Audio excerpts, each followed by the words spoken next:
നമസ്കാരം. ഇന്ന് സംഭവിച്ച പ്രധാനപ്പെട്ട 10 വാർത്തകളിലേക്ക് ടുഡേസ് ഹൈലൈറ്റ്സ് ആരംഭിക്കാം. സ്വാഗതം.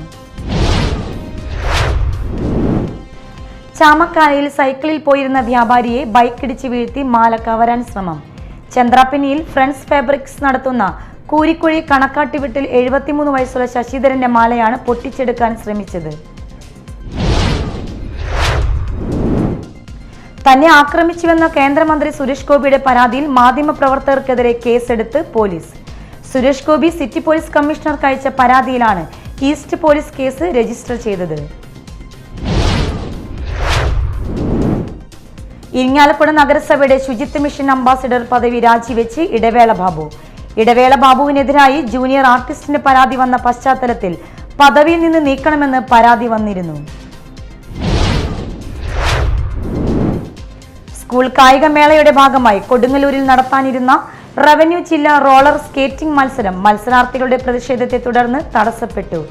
അണ്ടർ 19 വിഭാഗത്തിലുള്ള മത്സരമാണ് ട്രാക്കിന്റെ ഗുണനിലവാരത്തെ ചൊല്ലിയുള്ള തർക്കത്തെ തുടർന്ന് തടസ്സപ്പെട്ടത്. സംസ്ഥാനത്ത് ഇന്ന് അതിശക്തമായ മഴയ്ക്ക് സാധ്യതയെന്ന് കാലാവസ്ഥാ വകുപ്പിന്റെ മുന്നറിയിപ്പ്. ശക്തമായ മഴയിൽ തൃശൂർ ഹൈറോഡിൽ വ്യാപാര സ്ഥാപനം തകർന്നു.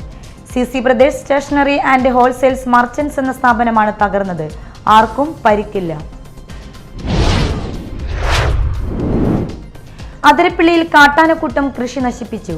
ചിക്ലായി ഞർലക്കാട്ട് ജോസഫിന്റെ കൃഷിയിടത്തെ വാഴ, തെങ്ങ്, കവുങ്ങ് തുടങ്ങിയവയാണ് നശിപ്പിച്ചത്. വെള്ളിയാഴ്ച പുലർച്ചെയോടെയായിരുന്നു സംഭവം. നാട്ടുകാർ പടക്കം പൊട്ടിച്ചും ബഹളം വെച്ചുമാണ് ആനക്കൂട്ടത്തെ വിരട്ടിയോടിച്ചത്. വൃഷ്ടിപ്രദേശത്ത് മഴ കനത്തതോടെ കേരള ഷോളയാർ ഡാം തുറന്നു. ഒരു ഷട്ടറാണ് തുറന്നിരിക്കുന്നത്. എന്നാൽ ചാലക്കുടി പുഴയിൽ ജലനിരപ്പ് ഉയർന്നിട്ടില്ല.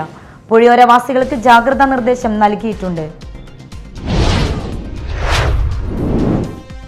പ്രായപൂർത്തിയാകാത്ത പെൺകുട്ടിയെ ലൈംഗികമായി പീഡിപ്പിച്ച കേസിലെ പ്രതിക്ക് 52 വർഷം കഠിന തടവും 2.6 ലക്ഷം രൂപ പിഴയും ശിക്ഷ വിധിച്ചു.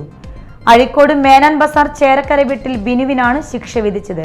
2022 സെപ്റ്റംബർ മാസമാണ് കേസിനാസ്പദമായ സംഭവം നടന്നത്.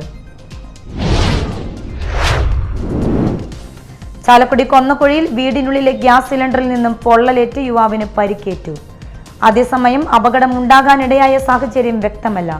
ദുരൂഹത നിലനിൽക്കുന്ന സംഭവത്തിൽ ചാലക്കുടി പോലീസ് സ്ഥലത്തെത്തി പരിശോധന നടത്തി. കൊടുങ്ങല്ലൂരിൽ കോട്ട കോവിലകം വളപ്പിലെ ആൽമരം കടപുഴകി വീണു. കൊടുങ്ങല്ലൂരിൽ നഗരസഭ ഓഫീസിന് സമീപം കോട്ട കോവിലകത്തിന്റെ മുൻപിലുള്ള പേരാലാണ് ഇന്ന് രാവിലെ കടപുഴകി വീണത്. കുടുംബശ്രീ ചായക്കടയ്ക്ക് മുകളിലാണ് മരം വീണത്.